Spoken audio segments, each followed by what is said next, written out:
बिस्मिल्लाहिर्रहमानिर्रहीम। अस्सलामुअलैकुम नाज़रीन इकराम, नई वीडियो में आपको खुशामदीद कहते हैं। अफ़गानिस्तान में तालिबान पर अमरीकी और अफ़गान फ़िज़ाइया का नया खौफनाक हमला हुआ है।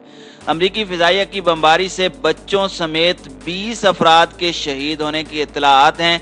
तालिबान की जानिब से भी बदला लेने का ऐलान किया गया है। अफगानिस्तान में ज़रब्तियान के नाम से ज़मीनी और फ़िज़ाई ऑपरेशन जारी है। अमेरिका की तरफ से एक तरफ तुर्की में अमन मुज़ाकरात के लिए तालिबान को मदऊ किया गया है, जबकि दूसरी जानिब तालिबान ख़ानदानों पर हमलों का सिलसिला तेज़ कर दिया गया है। तालिबान की जानिब से अमेरिका को वार्निंग कि अगर अमन मुआहदे की पासदारी न की तो फ़िज़ाई हमला शुरू कर देंगे और बेगुनाह अफगानों का बदला लेंगे। आखिर अफगानिस्तान में तालिबान पर ये नए हमलों का सिलसिला क्यों शुरू किया गया है? इन हमलों की आड़ में अमेरिका कौन से मकासद हासिल करना चाहता है?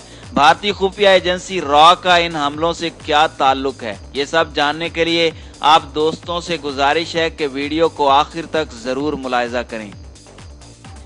नाज़रीन इकराम, अफगानिस्तान के मशरकी सूबे खोस्त में अफगान और अमरीकी फ़िज़ाइया की बमबारी से बच्चों समेत 20 से ज़ायद शहरियों की शहादतों पर तालिबान से बदला लेने के लिए दबाव बढ़ गया है। इस हवाले से मकामी जिरगे ने तालिबान से मुलाकात भी की है, जिस पर जिरगे को बताया गया है कि तालिबान मुआहदे की पासदारी कर रहे हैं, लेकिन इस हमले पर बैनुल-अक़वामी इंसानी हुकूक के इदारों से राब्ता किया जाएगा। जबकि तालिबान ने काबुल इंतजामिया और अमेरिका को मुतनब्बे भी किया है कि आइंदा हमले किए गए तो मुआहदा बरकरार नहीं रहेगा और सख्त जवाब दिया जाएगा। तालिबान पर हमलों का बदला लेने के लिए अवामी दबाव बढ़ रहा है।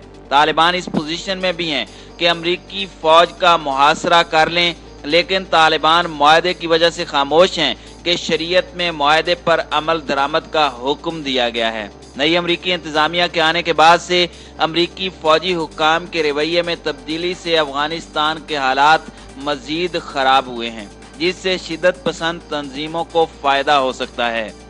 नाज़रीन इकराम, ज़राए में बताया गया है कि गुज़श्ता रोज से सूबा खोस्त में ज़रब्तियान के नाम से काबुल इंतजामिया की फोर्सेज ने गैर मुल्की हमलावरों की हिमायत से बड़े पैमाने पर जुल्म और सितम का सिलसिला शुरू कर रखा है। ज़रब्ती फोर्सेज ने जिला सबरी में ज़मीनी और फ़िज़ाई कार्रवाइयाँ शुरू कर रखी हैं। इब्तदाई इत्तलाआत में बताया गया है कि अब तक सरकारी फोर्सेज और अमरीकी बमबारी से दर्जनों शहरी शहीद और जख्मी हुए और लोगों के घरों, मसाजिद और निजी अमलाक को भी शदीद नुकसान पहुंचा है। सोशल मीडिया पर जाँ बहक आम शहरियों की तस्वीर, जिनमें मासूम बच्चे भी शामिल हैं, इंसानी रूह को हिला देती हैं। लेकिन इन सफ़ाकाना कार्रवाइयों और बर्बरियत पर बेशतर ज़राए अबलाग और इंसानी हुकूक के नाम निहाद अलम बरदार खामोश हैं। खोस्त में जुल्म बर्बरियत का दूसरा दिन है, लेकिन अब तक मकामी और आलमी सतह पर इंसानी तंजीमों में से किसी ने इसकी मजम्मत नहीं की, ना ही इसकी रोकथाम का मुतालबा किया गया है। हत्ता कि मीडिया ने भी इन मजालिम की कोई खबर शाया नहीं की। मजलूम अफगान अवाम सिर्फ सोशल मीडिया के जरिए इन मजालिम के खिलाफ आवाज़ उठा रहे हैं। नाज़रीन इकराम, वाज़ेह रहे कि यह पहला मौका नहीं कि खोस्त में काबिज अफवाज की तरबियत याफ्ता ज़रब्तियान मलेशिया ने इस तरह के मजालिम किए हों। इससे पहले भी शहरियों, मसाजिद के आइम्मा इकराम, तलबा और दीगर शहरियों को अपने घरों में बेदर्दी से शहीद किया गया और किसी ने इन मजालिम पर पूछगछ नहीं की। यूनामा समेत इंसानी हुकूक की बेशतर तंजीमें अपनी माहाना और सालाना रिपोर्टों में सिर्फ अमारात इस्लामिया को ही कसूरवार ठहराने की कोशिश करती हैं।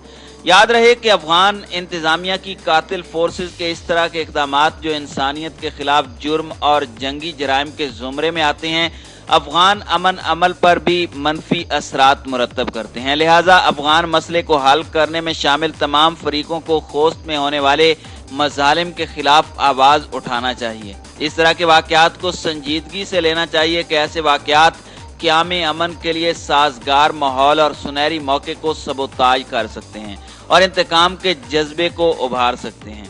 दूसरी तरफ अफगान तालिबान के मरकजी तर्जुमान ज़बीहुल्लाह मुजाहिद ने मुतनब्बे किया है कि गुज़श्ता कई रोज से अफगान फौजियों ने सुबह खोस्त जिला सबरी के मुख्तलिफ इलाकों में आम लोगों के घरों اور مکتب نامی بازار میں آپریشن شروع کیا ہے۔ اطلاعات کے مطابق آپریشن میں نیٹو افواج کی فضائیہ بھی حصہ لے رہی ہے جو عوام کے گھروں پر بمباری کر رہی ہے۔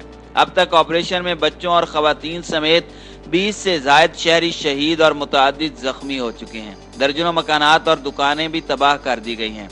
ہلمند کے شوراب کے مشرق، تامنیان کے علاقے اور بادغیس کے مکر کے ترکی کے علاقے میں بھی افغان فوج عوام کے خلاف کارروائیوں میں مصروف ہے۔ اس میں نہ صرف سینکڑوں گھر منہدم ہوئے اور متعدد افراد شہید اور زخمی ہوئے بلکہ بہت سے افراد گھر بار چھوڑنے پر مجبور ہو چکے ہیں۔ طالبان ترجمان نے کہا کہ ہم بین الاقوامی قانونی اور انسانی تنظیموں کو بتانا چاہتے ہیں کہ ان مظالم، قتل عام اور اذیتوں کے خلاف اپنی ذمہ داری ادا کریں، خاص طور پر یوناما جو شہری نقصانات کے متعلق ہمیشہ غلط معلومات پر مبنی رپورٹیں شائع کرتی ہے۔ آج اسے اپنی ذمہ داری کا احساس ہونا چاہیے، وہ شہریوں کے قتل عام کی حقیقی رپورٹ مرتب اور نشر کرے۔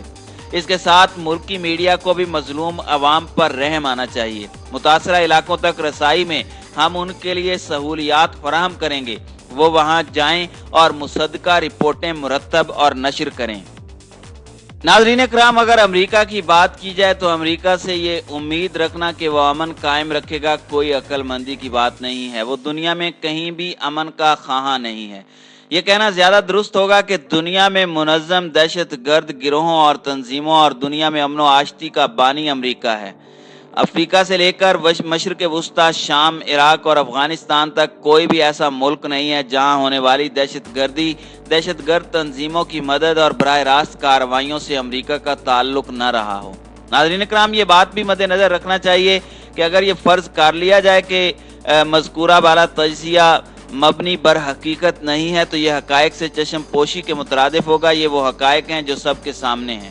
بالکل اسی طرح افغانستان میں روس کے خلاف امریکہ میدان میں آیا۔ آج کے طالبان اس وقت کے مجاہدین تھے، پھر اسامہ بن لادن اور القاعدہ سامنے آئے اور پھر ان کو کچلنے کے لیے امریکہ نے براہ راست مداخلت کی۔ وہ دن اور آج کا دن پھر افغانستان میں امن ایسا خواب بن گیا جس کی ابھی تک تعبیر ظاہر نہیں ہوئی۔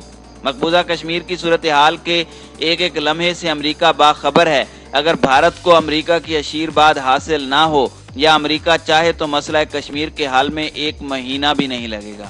اسی طرح فلسطین میں امریکی کردار رہا ہے، بلکہ سابق صدر ڈونلڈ ٹرمپ نے تو اسرائیل کی جس طرح پشت پناہی کی وہ سب کے سامنے ہے۔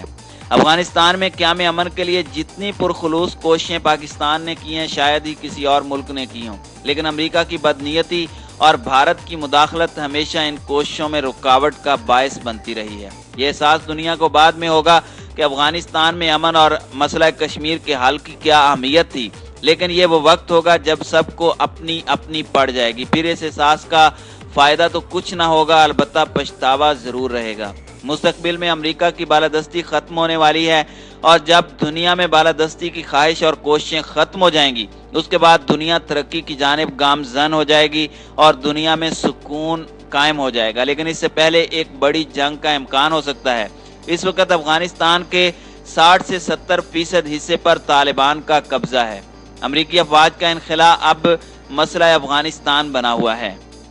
امریکہ اب محفوظ راستہ تو چاہتا ہے لیکن افغانستان میں اپنا حصہ بھی رکھنا چاہتا ہے۔ موجودہ افغان حکومت کو بطور مورا اسی طرح استعمال کر رہا ہے جیسے بھارت اور نریندر مودی کو۔ امریکہ چین کا رستہ روکنے کے لیے ایسے لوگوں کی پشت پناہی کر رہا ہے، اور یہی وہ بنیادی نقطہ ہے جو اس وقت مسئلہ کشمیر اور افغانستان کے امن کی راہ میں رکاوٹ بنا ہوا ہے۔ اور جب تک مسئلہ کشمیر اور افغانستان کا منصفانہ حل تلاش نہیں کیا جاتا خطے میں قیام امن کے خواب کو تعبیر نہیں مل سکے گی۔ اگر امریکہ افغانستان میں امن کا قیام چاہتا ہے تو اس بنیادی نقطے پر طالبان کو راضی کر لے کہ طالبان ہی کی حکومت ہو لیکن جمہوری طریقے پر ہو اور انسانی بنیادی حقوق کی پاسداری ہو، لیکن یہ معاہدہ پاکستان کی مدد کے بغیر نہیں ہو سکتا۔